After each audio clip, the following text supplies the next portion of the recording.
Sir Arthur cotton విగ్రహాలు ఉన్నాయి. ఈరోజు ఇప్పుడే మేము ఆయన నా ఆఫీస్లో కూడా ఇప్పుడు ఎన్టీ రామారావు గారి విగ్రహంతో పాటు సర్ ఆర్థర్ కాటన్ గారి విగ్రహం కూడా ఆఫీస్లో ఉంటుంది. ఇప్పుడే ఆయనకి నివాళి జయంతి సందర్భంగా నివాళి అర్పించడం జరిగింది. అంటే బ్రిటిష్ వారిని మనం తరిమి కొట్టినప్పటికీ మన స్వాతంత్రం కోసం మంచి చేసిన వ్యక్తుల్ని మనం గుర్తుంచుకోవాలి అనే ఒక మంచి సాంప్రదాయం మన తెలుగు ప్రజలది, ముఖ్యంగా మా గోదావరి జిల్లా ప్రజలది.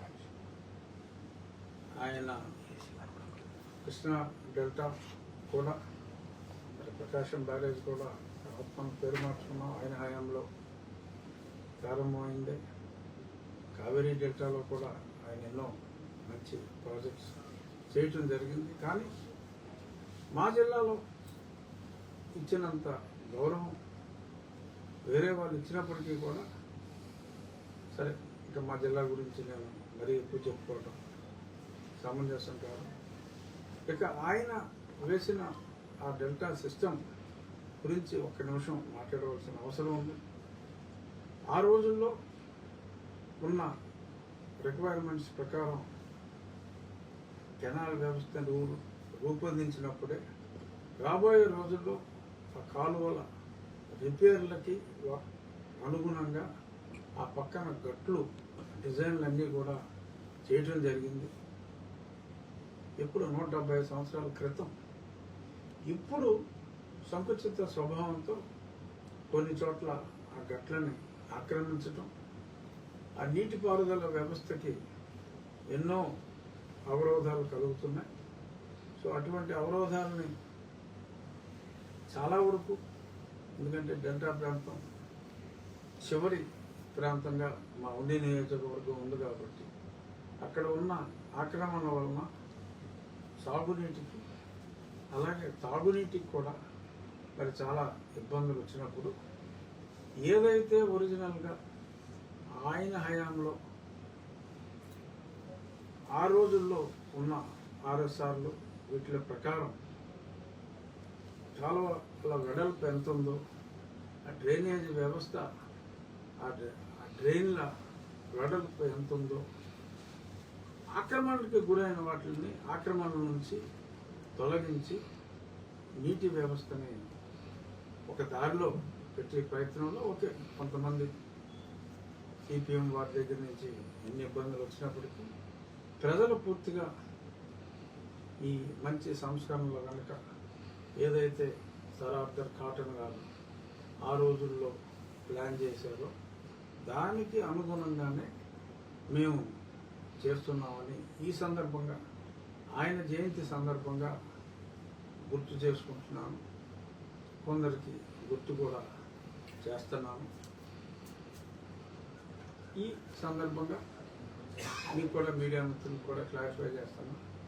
మీ అందరికీ తెలిసింది, గత సంవత్సరం మొన్న క్రాప్ అయితే లాస్ట్ 30 yearsలో కూడా ఎప్పుడు లేనంత ఈల్డ్, కనీసం యావరేజ్న 10 బస్తాల ఎక్స్ట్రా ఈల్డ్ వచ్చింది. ఎందుకంటే కుచించుకుపోతున్న కెనాల్స్ని కానీ డ్రైన్లను కానీ ఆల్మోస్ట్ ఒక దారిలో మనం పెట్టినందువల్ల తగినంత సాగునీరు, నీరు నిల్వ లేకుండా పర్ఫెక్ట్గా డ్రైనేజ్ వ్యవస్థ ఉన్నందువల్ల ఈల్డ్స్ అనేది చాలా బాగా పెరిగినాయి. సో రైతాంగం కూడా చాలా సంతోషంగా ఉంది. అలాగే తాగునీరు కూడా మైక్రో ఫిల్టర్స్ ద్వారా ఏదైతే చెప్పామో అది సజావుగా అయిపోయింది. ఇక ఈరోజు నేను షేర్ చేసుకోవాల్సిన ఒక మంచి గుడ్ న్యూస్ ఏంటంటే, ఏనాడు కమిషనింగ్ స్టేజ్లోనే సంధికొట్టిన ఆ పరిమళ వాటర్ స్కీమ్ వెంకయ్య గారి మీద సుమారు 35 హ్యాబిటేషన్ల వరకు అది ఎంతో ఉపయోగం. డైరెక్ట్గా గోదావరి నుంచి మనకు నీళ్ళు అందే పర్ఫెక్ట్గా రెడీ అయినట్టుగానే ఇంజనీర్స్ చెప్పారు. రేపు జూన్ 1వ వారంలో లేదా 2వ వారంలో కాలువలో వదులుతారు. వదిలిన వెంటనే ట్రయల్ నిర్వహించి ఆల్మోస్ట్ 50% మన నియోజకవర్గంలో డైరెక్ట్గా నీటి వ్యవస్థని, మంచినీటి వ్యవస్థని సరిచేసాం. ఇంకా స్వచ్ఛమైన నీరు ఏదైతే మన పవన్ కళ్యాణ్ గారు ఓపెన్ చేసి డైరెక్ట్గా విజయశ్రవం నుంచి వాటర్ స్కీమ్ తీసుకురావాలనుకున్నారు, అది మొత్తం 3 జిల్లాలకి. ఇది మన పరిమళ నుంచి మన ప్రాంతానికి అక్కడ జనసేన ఎమ్మెల్యే గారు ప్రాతినిధ్యం వహిస్తున్న ఉంగుటూరు నియోజకవర్గంలో 6 మేజర్ పంచాయతీలకి, అలాగే మన ఉండి నియోజకవర్గంలో సుమారు 35 హ్యాబిటేషన్లకి ఖచ్చితంగా అతి స్వచ్ఛమైన గోదావరి జలాలు మనకి లభ్యం అవుతాయి. ఇదంతా కూడా ఆ రోజు వేసుకున్న, అంటే కాటన్ గారి టైంలో తవ్విన ఆ కెనాల్స్లో ఇంటిగ్రేషన్ అయిన నెట్వర్క్ కాబట్టి ఈరోజు కాటన్ గారి జయంతి సందర్భంగా దాని గురించి కూడా మనం మాట్లాడుకున్నాం. ఇక నిన్న మీరందరూ ఉన్నారు, నా పుట్టినరోజు, నన్ను పుట్టినరోజు ఒకటే 5 ఏళ్ళు పూర్తయింది. సరే, పుట్టినందుకు కాదు కానీ సరే, అభిమానులు కోరుకున్నదా పుట్టినరోజు కొంచెం వేడుకగానే జరుపుకోవటం జరిగింది. ఆ సందర్భంగా మిత్రులు ఏదో తులాభారం అని చెప్పి కొన్ని కాయిన్స్ ఇప్పుడే చూపెట్టాను. ఆ కాయిన్స్ని మన ఆకివీడు రామాలయానికి చేర్చడం, అదే ఆ అకౌంట్లో జమ చేయడం జరుగుతుంది. సుమారు బరువు ప్రకారం సుమారు 48,000 రూపాయలు కాయిన్స్ వచ్చినాయి. అది కూడా రామాలయ అకౌంట్లో జమ వేయడం జరుగుతుంది. పనులు వేగంగా జరుగుతున్నాయి. Ground level, below the ground level concreting పనులు ప్రారంభమయ్యాయి. 4 రోజుల్లో ఆ కృష్ణ శిల మనకు కావాల్సిన షేప్ ప్రకారం వివిధ అంతస్తుల వారీగా, అంటే భూమి లెవెల్లో ఒకటి, స్వప్రాకారానికి ఒకటి, అలా దానికి అనుగుణంగా తయారీ జరుగుతుంది. అనుకున్న సమయానికి 6 నుంచి 7 నెలల మధ్యన ఖచ్చితంగా ఆ దేవాలయ నిర్మాణం పూర్తవుతుందని చెప్పి ఈ సందర్భంగా రామ భక్తులు అందరికీ, హిందూ మతాన్ని గౌరవించే వారందరికీ కూడా ఈ సందర్భంగా నేను తెలియజేస్తూ ఒక విషయాన్ని ఈ సందర్భంగా ప్రస్ఫుటంగా చర్చించవలసిన ఆవశ్యకత ఈరోజు ఉదయం వచ్చింది. లేదంటే సింపుల్గా ఆయనకు నివాళులు అర్పించి ముగించాలనుకుంటున్న ఈ మీడియా సమావేశం కొంచెం ఎక్స్టెండ్ అవుతుంది. ఎందుకు అంటే తను కారే నవీన్ బాబు, ఇతను విస్సన్నపేట, అంటే తిరువూరు నియోజకవర్గంలోని విస్సన్నపేట మండలంలో అతను converted Christian from perhaps SC community. అతను రాసింది ఏంటంటే, చూపిస్తాను కూడా, ఆఫ్టర్ ఆల్ ఒక్క ఎమ్మెల్యేకి, అది కూడా ప్రభుత్వం సపోర్ట్ లేని ఎమ్మెల్యేకి రాష్ట్రంలోని క్రైస్తవులంతా భయపడుతున్నారా? ఇలాగ సీరియస్ మార్క్ బొమ్మ. ఇది సిగ్గుపడాల్సిన విషయం. ఆ నియోజకవర్గం క్రైస్తవులు తలుచుకుంటే మట్టిలో కలిసిపోతాడు. ఎప్పుడు శాంతి మంత్రమే కాదు, మన జోలికి వస్తే, మందిరం జోలికి వస్తే కత్తి కూడా పట్టాలి. ఇంకోసారి క్రైస్తవుల గురించి మాట్లాడాలి అంటే వణుకు పుట్టాలి ఈ నా కొడుకుకి, జై భీమ్ జై భారత్, చివరిలో ఇదొకటి. సో వాడి కత్తి ఇది.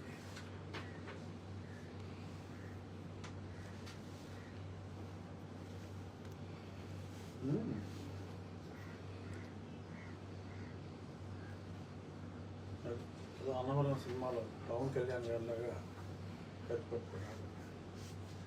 సో ఇతను ఏదో ముసుగు, గతంలో ఇతను కూడా యువజన శ్రామిక రైతు కాంగ్రెస్ పార్టీ, ప్రస్తుతం తెలుగుదేశం ముసుగులో తిరుగుతున్నట్టుగా నా ఇనీషియల్ ప్రిలిమినరీగా చూసిన వెంటనే నేను తెలుసుకున్నా.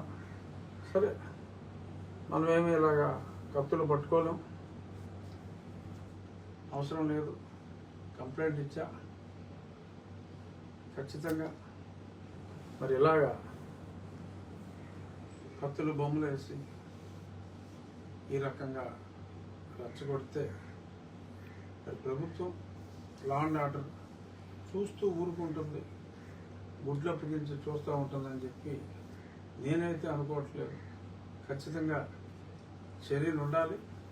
మరి ఇటువంటివి చూసినప్పుడు అనిపిస్తూ ఉంటుంది, మరి కేవలం రికార్డులో 2% అంటే చెప్పుకోవడానికే సిగ్గుపడుతున్నారు ఆరు భయపడుతున్నారు.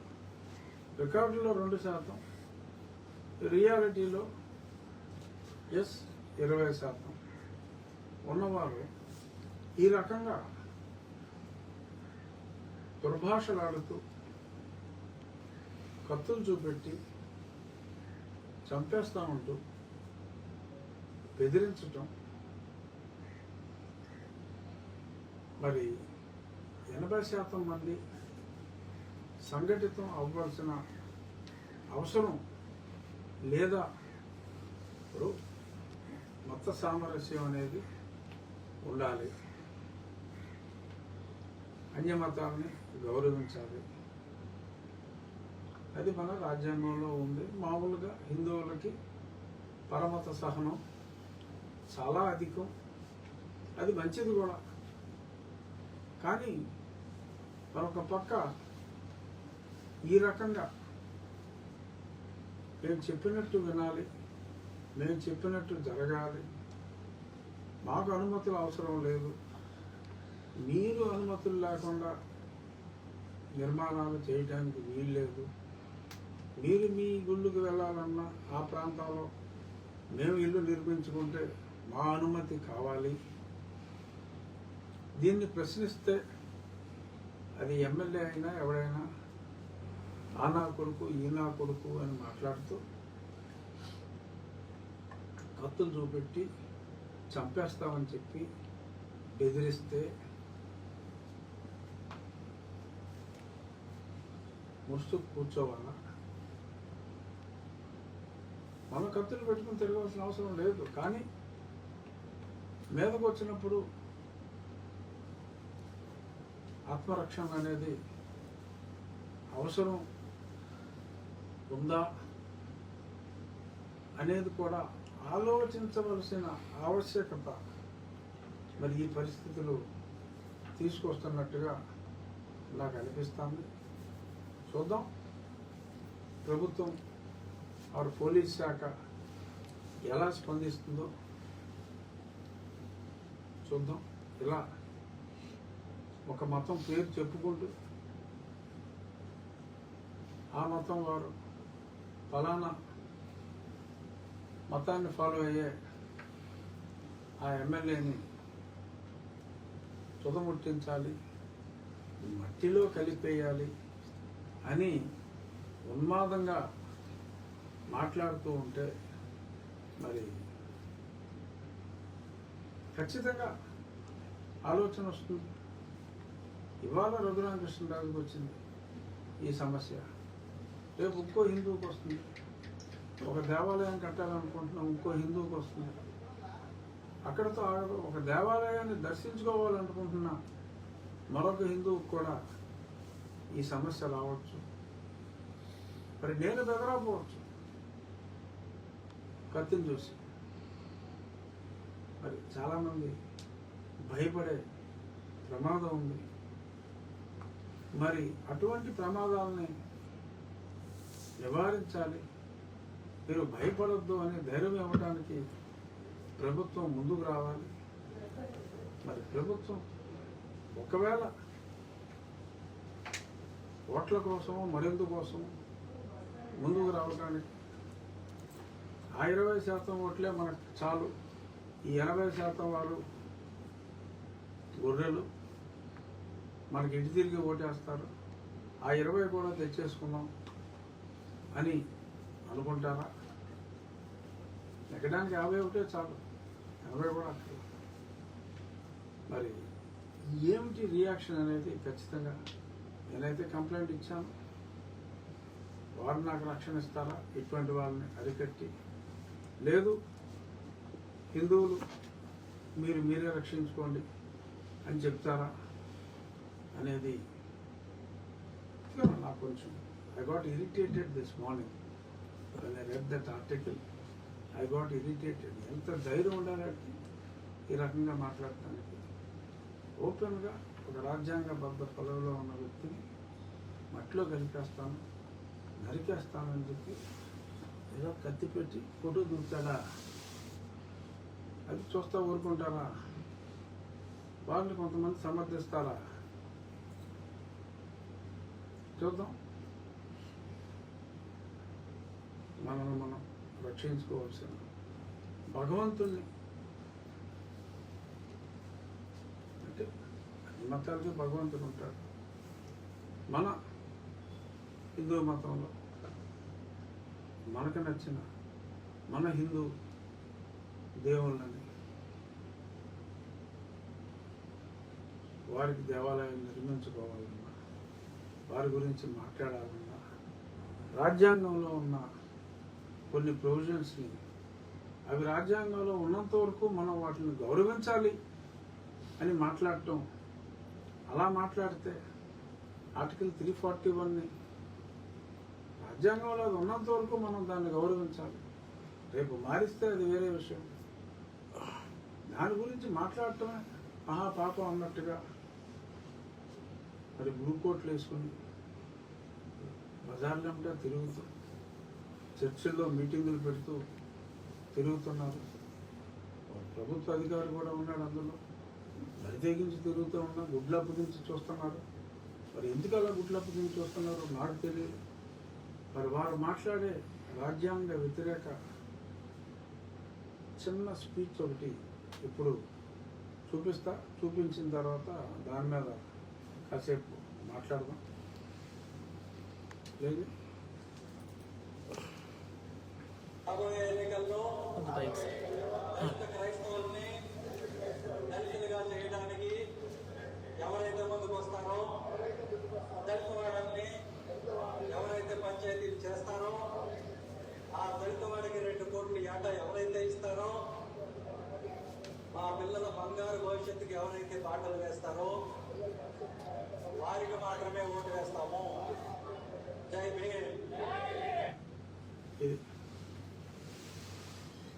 ఏంటి ఏమన్నాడు ఆయన? టీవీ సునీల్ కుమార్ గారు, ఎవరైతే దళిత క్రైస్తవుల్ని కూడా దళితులుగానే గుర్తిస్తారో వారికే మేము ఓట్లు వేస్తాము అంతేనా? ఇప్పుడు రాజ్యాంగంలో 341 గురించి స్పష్టంగా మనం ఇంతకుముందు చాలాసార్లు మాట్లాడుకున్నాం ఈ నెల రోజుల్లో. రాజ్యాంగంలో ఆర్టికల్ 368 ప్రకారం రాజ్యాంగ సవరణ చేసుకోవచ్చు. దానికి కూడా ఒక ఆర్టికల్ ఉంది. బట్ ఆ సవరణ చేసేదాకా రాజ్యాంగాన్ని గౌరవించవలసిన బాధ్యత మన అందరి మీద ఉంది. అదే విషయాన్ని మనం తెలుసుకోవాలి. ఇప్పుడు ఆయన ఏమంటున్నారు? బ్లాక్మెయిల్. ఇది బ్లాక్మెయిల్. మాకు ఇలా చేస్తేనే మేము మీకు ఓట్లు వేస్తాం అంటే ఒక దళిత హిందువులకు ఉద్దేశించిన ఒక రాజ్యాంగ సూత్రాన్ని మార్చివేయాలి అని మాట్లాడుతూ ఆ దళిత సోదరులకి అన్యాయం హిందూ సోదరులకి అన్యాయం జరిగే విధంగా మాట్లాడుతున్నాం. ఎనీ పొలిటికల్ పార్టీ రిజిస్ట్రేషన్ అయినప్పుడు రాజ్యాంగాన్ని మేము అనుసరిస్తాము అని ఒక ప్రమాణం లాంటిది కూడా ఉంటుంది. అది అండర్టేకింగ్ ఇస్తేనే పొలిటికల్ పార్టీ రిజిస్ట్రేషన్ అవుతుంది. సో ఒకసారి రాజ్యాంగానికి అనుగుణంగా ఉంటాము అని ఉన్నప్పుడు ఇటువంటి వాగ్దానాలు పొలిటికల్ పార్టీస్ చేయలేవు, అంటే చేయకూడదు. చేస్తే పార్టీ రిజిస్ట్రేషన్ రద్దు అవుతుందా అంటే అటువంటి సంఘటనలు ఇప్పుడు దాకా జరగల. మరి వారి ఉద్దేశం, మరి గతంలో వైఎస్ఆర్ ప్రభుత్వం అసెంబ్లీలో ఒక రిజల్యూషన్ పెట్టింది, కేంద్రమా దీన్ని కన్సిడర్ చేయండి అని. అలాగే తెలుగుదేశం ప్రభుత్వం కూడా గతంలో తీర్మానం ప్రవేశపెట్టి పంపించారు దీన్ని కన్సిడర్ చేయమని. మరి ఇప్పుడు సునీల్ కుమార్ గారు మరి ఆ రెండు ప్రభుత్వాలు చెప్పినాయి కాబట్టి ఇద్దరికి ఓట్లేయమనా, లేదు మళ్ళీ ఎవరైనా చెప్తే ఫ్రెష్గా చెప్తే వారికే ఓట్లేయమనా, మరి ఏ ఉద్దేశంతో ఆయన ఇప్పుడు చర్చిలమ్మట తిరిగి పూటకో చర్చిలో ఈ రకంగా ఈ ప్రమాణాలు చేస్తున్నారు? ఇది దేనికి సంకేతం? హిందువుల హక్కులు కాపాడాలి అనే ఒక సామాజిక అంశం హిందువులకు కూడా వస్తే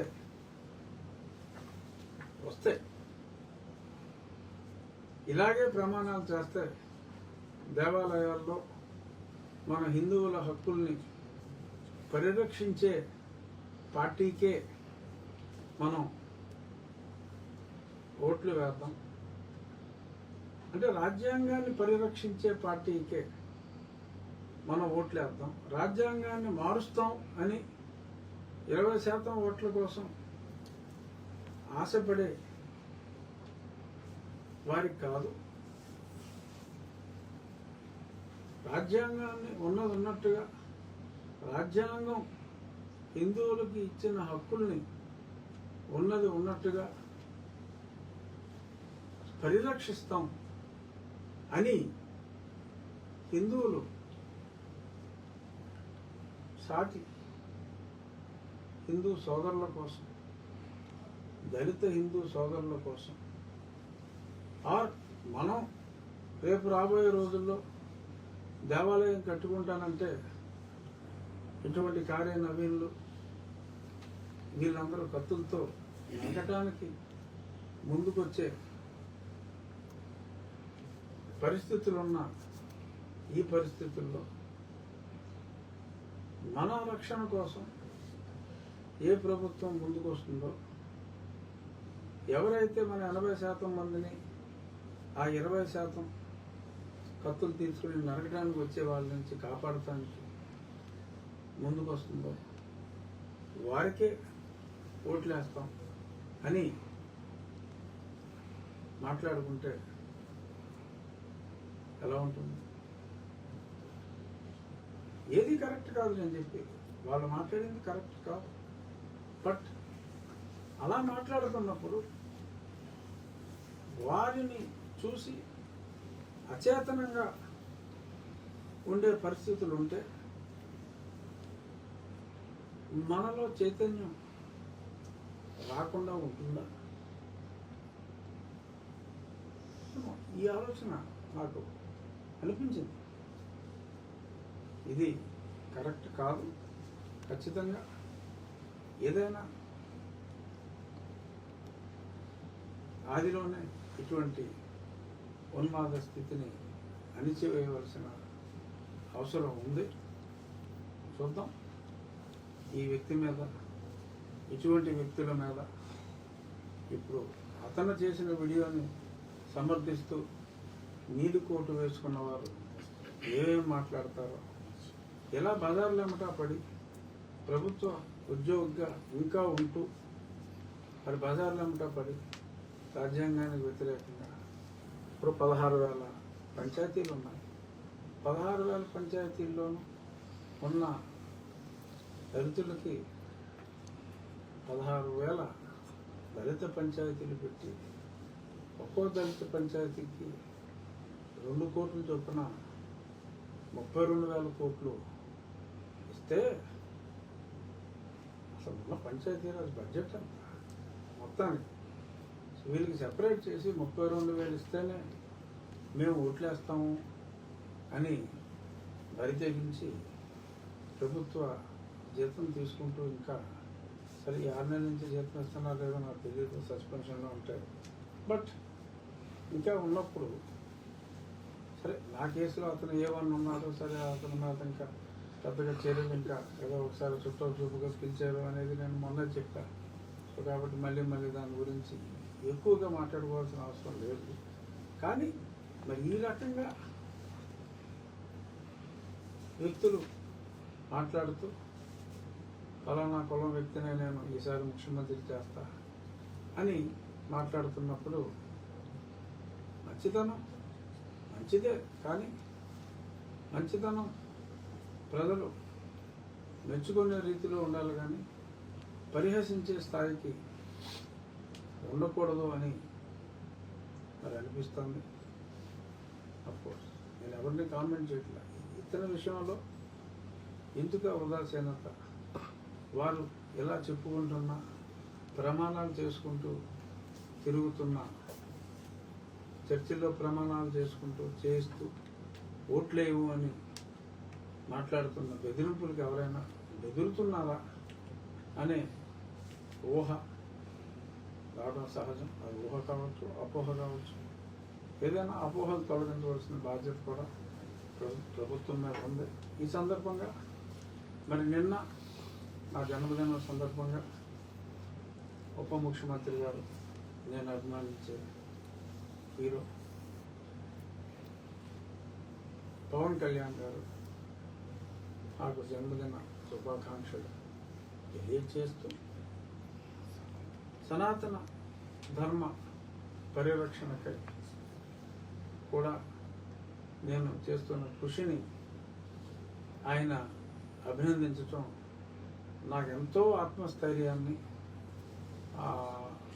సనాతన ధర్మం గురించి మరి ఆయన ఎంతో కష్టపడుతున్నారు.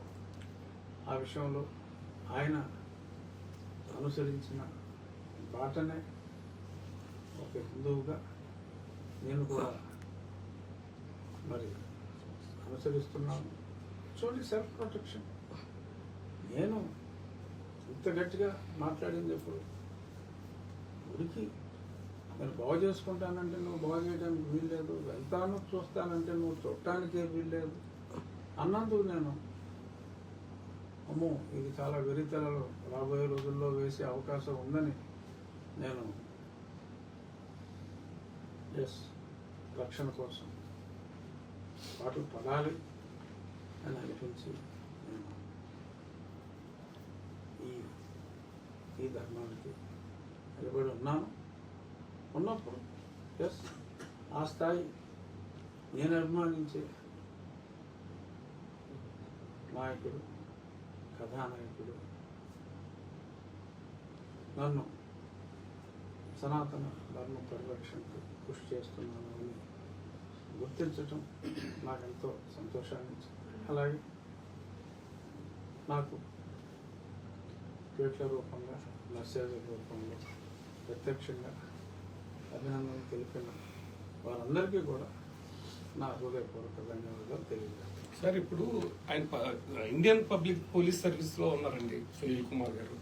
మరి గవర్నమెంట్ నుంచి జీతం తీసుకుంటున్నారు కూడానండి. మరి ఆయన ఇంత బహిరంగంగా ఒక చర్చలో ఈ పిలుపునిచ్చినప్పుడు కేంద్రం కానీ రాష్ట్ర ప్రభుత్వం కానీ ఎందుకు ఆయన మీద చర్యలు తీసుకుంటున్నా వెనకాడుతుందంటారు? అదే కదా నేను చెప్పింది, ఎందుకు చర్యలు తీసుకోవట్లేదు అనేది నాకు అర్థం కావట్లేదు. కేంద్రం అంటే రాష్ట్రం తెలియచేయాలి. నేను ఇంతకుముందు కూడా ఎలాగ పిచ్చి పిచ్చిగా మాట్లాడుతున్నారని చెప్పి కేంద్రానికి కంప్లైంట్ ఇస్తే ఇది నిజమైతే చర్యలు తీసుకోమని చెప్పి వెరిఫై చేసి చర్యలు తీసుకోమని అక్కడి నుంచి రాశారు. ఆ కాగితాలన్నింటి మీద చర్యలు ఏమీ లేకుండా పక్కన పడేస్తున్నారు. నాకు కాపీలు వస్తాయి, నేను రాసిన ప్రతిదానికి నా కాపీలు వచ్చినాయి. అతని స్పీచెస్ అన్ని నేను ఇచ్చాను, మాట్లాడింది చూసి చర్యలు తీసుకోమన్నారు. అప్పుడు జగన్మోహన్ రెడ్డి టైంలో పక్కన పడేశారు, ఎందుకంటే అతను చెప్పినవన్నీ అతను చేసేవాడు కాబట్టి. మరి ఇప్పుడు కూడా ఆ ఫైల్స్ అలాగే ఉన్నాయి, జిఐడిలో ఉన్నాయి. ఎప్పుడైనా చర్యలు తీసుకోవచ్చు. ఇప్పుడున్న ప్రభుత్వంలో ఉన్న ముఖ్యమంత్రి ఉప ముఖ్యమంత్రి బదులు ముఖ్యమంత్రి ప్లేస్లో ఒక కులస్తుని, ఉప ముఖ్యమంత్రి ప్లేస్లో ఇంకో కులస్తుని పెడతామని చెప్పి తిరుగుతున్నారు. తిరుగుతామంటే మరి ఆ ఉదాసీనత ఏమిటి అనేది నిజంగా ఇట్స్ రాంగ్. ఏం చెప్పింది ప్రశ్న కూడా అదే. గతంలో జరిగింది లేదండి, ఇది లేటెస్ట్ గా జరిగింది కదా సార్. దీని మీద మీరు ఏమైనా కేంద్రానికి ఎన్నిసార్లు రాయాలి?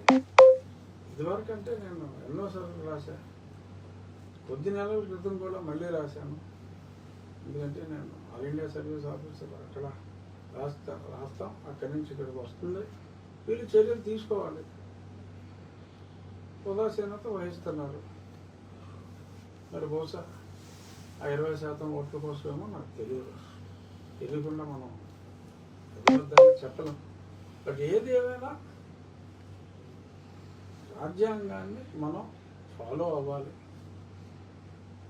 వారికి మెజారిటీ వచ్చినప్పుడు మార్చుకోవాలి అని, అది మార్చాలి అని చెప్పి దేశంలో ఉన్న పార్లమెంటేరియన్స్లో 3వ వంతు ఆ డెసిషన్కి వస్తే, సునీల్ కుమార్ 4 చర్చలు ఉంటా తిరిగి ఈ ఆంధ్రప్రదేశ్లో ఎవరో కొద్దిమంది ఓట్లు వేసినంత మాత్రాన ఇది భారతదేశ స్థాయిలో తీసుకోవాల్సిన చట్టం అండి. ఒక రాష్ట్ర స్థాయిలో రాజ్యాంగాన్ని ఎవరో మార్చలేరు. ఇది దేశ స్థాయిలో జరగాలి. సో దేశ మనం పాటించవలసిన అవసరం ఉంది. ఆ సమయం మనం పాటించకుండా ఎవడో రిఫ్రాఫ్ వాగాడంటే అది వేరే విషయం. బట్ ఒక బాధ్యత గల పదవిలో ఉన్న వాళ్ళు మరి ఈ రకంగా మాట్లాడినప్పుడు అచేతనంగా ఉండిపోవటం, అది